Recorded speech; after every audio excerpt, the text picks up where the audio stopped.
Famous Autopsies Part 19, where I break down celebrity autopsy reports. Chris Cornell, trigger warning. Chris Cornell was a beloved musician known for being the lead vocalist of both Audioslave and Soundgarden. After studying his case, I am not 100% confident that his autopsy aligns with his death scene photos. On the night of May 17, 2017, Chris concluded a concert in Detroit and headed back to his hotel room. There, his bodyguard gave him 2 Ativan, an anti-anxiety med, and retired to his own room for the night. A short time later, back in LA, Chris's wife noticed the lights in their home flickering. This made her uneasy because Chris could control the lights remotely. She called him to see what was going on, and once he answered, her concerns grew. He was slurring his words. He assured her that it was simply due to the Ativan, but she wasn't buying it. Just after midnight on the 18th, she phoned his bodyguard to go check on him. Sadly, it was too late. Chris was found with an exercise band around his neck, blood trailing from his mouth, and blood pooling beneath him.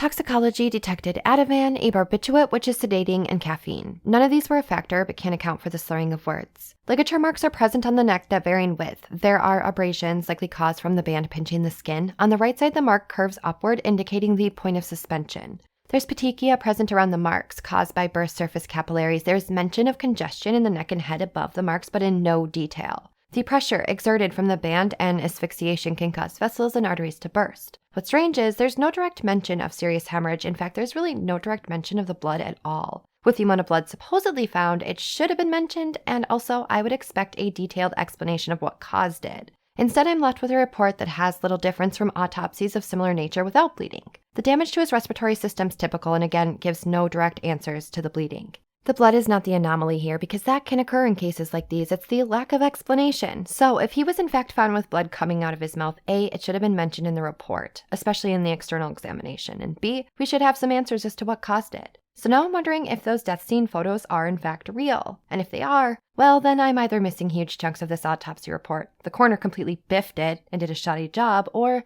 there's something else going on here.